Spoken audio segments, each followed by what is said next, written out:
Yo, what's up guys? Welcome back to the channel. In today's video, let's talk about the best way to send Bitcoins using Cash App. Alright, so the best way to send Bitcoins using Cash App is to prioritize accuracy and security. Always verify the recipient's wallet address carefully, as Bitcoin transactions cannot be reversed once sent. Copy and paste the address rather than typing it manually to avoid errors.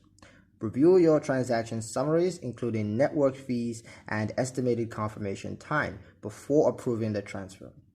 Enable all security features so that sending Bitcoin requires PIN or biometric confirmation. Also avoid sending Bitcoins during periods of extreme network congestion unless absolutely necessary, as fees and delays may increase.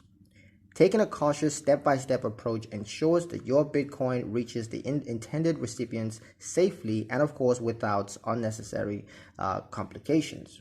But yeah, that's pretty much it for the video guys. Hope you liked it. Hope you found the information here useful enough.